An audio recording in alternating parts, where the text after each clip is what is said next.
वो दिन क्यों नहीं हो सकता? इसीलिए हम आला हजरत क्या कहते हैं, वो जो न थे तो कुछ न था। यहाँ बांद्रा वाले बहुत शांत है क्या? ताकत और कुव्वत के साथ, बेदारी के साथ हैं कि नहीं आप लोग? वो जो न थे तो कुछ न था, और वो जो न हो तो कुछ न हो।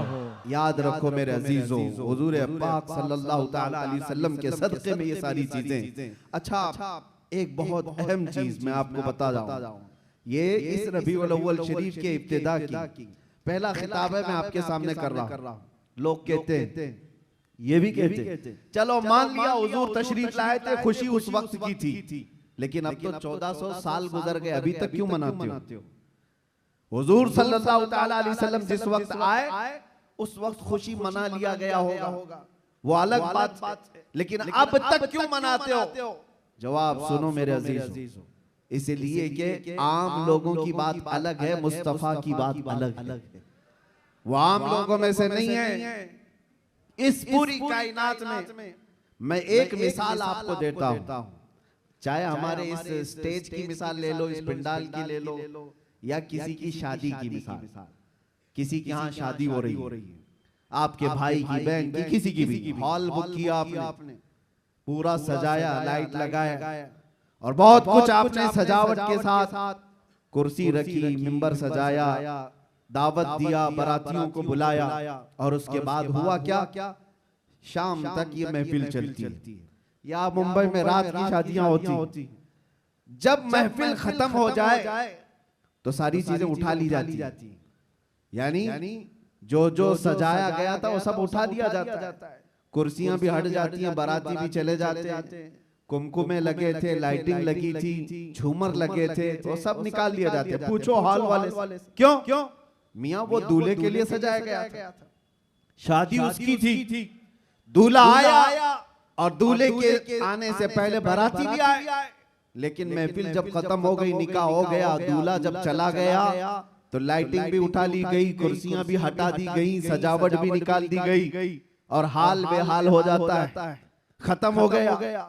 ये एक मिसाल दे रहा हूं, दुनिया में एक दस्तूर है या नहीं, जिसके यहाँ भी शादी ब्याह वगैरह कुछ हो, जिसके लिए सजाया जाता है, जब तक वो बैठा है तब तक की सजावट है, और दूल्हा जब चला जाए तो सजावट नहीं रहती, निकाल दी जाती है। एक दिन ज्यादा से ज्यादा दूसरे दिन हो सकता है, पिंडाल में हटा दिए जाते हैं। ये मिसाल जहन में रखो और फिर इस कायनात को देखो, ये कायनात किसके लिए सजाई गई है? ये जमीन का बिछौना किसके लिए था? या आसमान किसके लिए ताना गया था? इसमें झिलमिलाते हुए सितारे और चांद सूरज किसके लिए बनाए गए थे? खुद हदीस पाक में है, अल्लाह के नबी फरमाते हैं, ये रब ताला का फरमान है, लौला लमा खलक़तुद दुनिया वल अफलाक वल अर्दी। ऐ रसूल, अगर आपको पैदा करना ना होता तो ना मैं जमीन बनाता, ना आसमान बनाता, ना इस कायनात को बनाता। पता ये चला कि जो कुछ भी बना है वो मुस्तफा के लिए बना है। वो जो न थे तो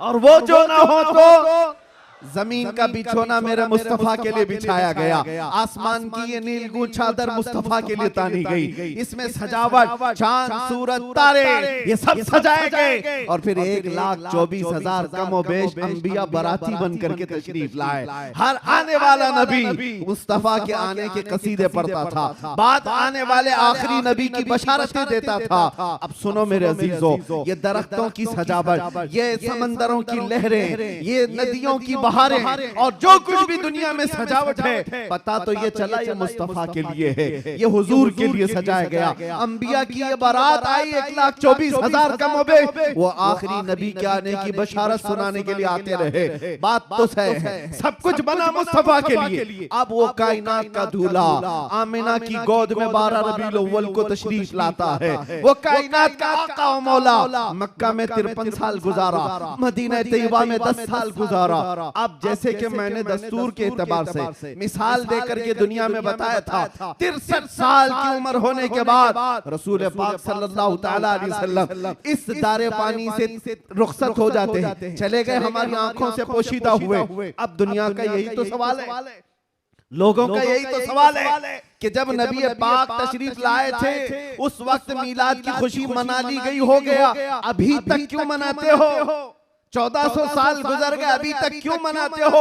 उनके जवाब के लिए मैंने इतनी सारी तमहीद मान दी है। उनको ये कहता हूँ, ये दुनिया की मिसाल अलग है। जब दूल्हा उठ करके चला जाता है तो सजावट भी खत्म होती है। हमने देखा जमीन अभी भी बाकी है, आसमान अभी भी बाकी है, चांद सूरज की रोशनियां अभी भी झिलमिला रही है। न दरख्त कम हुए, न समंदरों की लहरें कम हुई, न दरियाओं की तोगयानियां। इस कायनात की रंग रोशन और जो भी चमक है उसी तरह बरकरार है। पता क्या चला? चांद से पूछो, सितारों से पूछो, सूरज से पूछो, जमीन और आसमान के इस पूरे ताने बाने को पूछो, अभी तक तुम क्यों बाकी हो?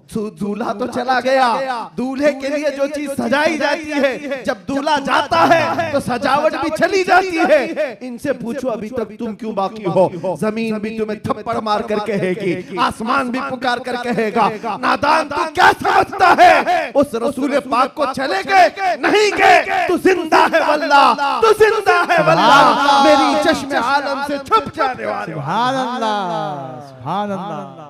नारे तकबीर, नारे रिसालत, सरकार की आमद, सरकार की आमद।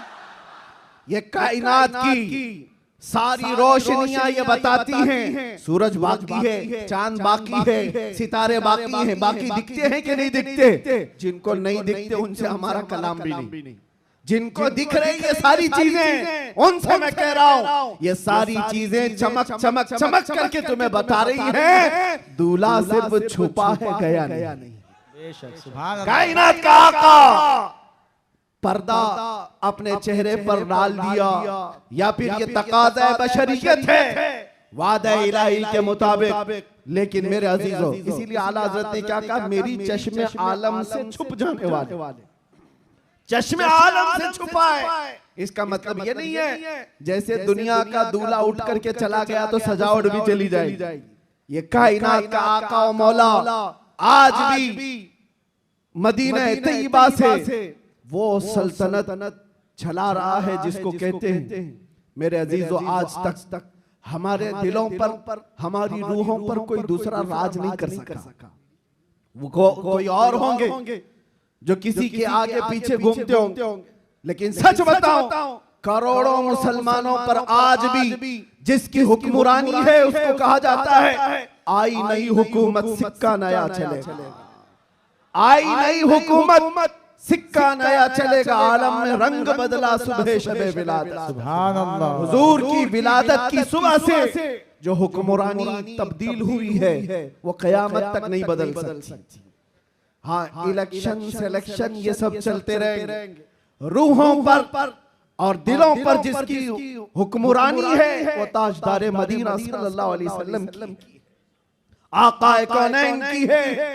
इसीलिए मेरे मुर्शिद गिरामी हुजूर सय्यदी ताजुश शरिया रहमतुल्लाह तआला अलैह फरमाते हैं, जहां बानी अता कर दे भरी जन्नत हिबा कर दे।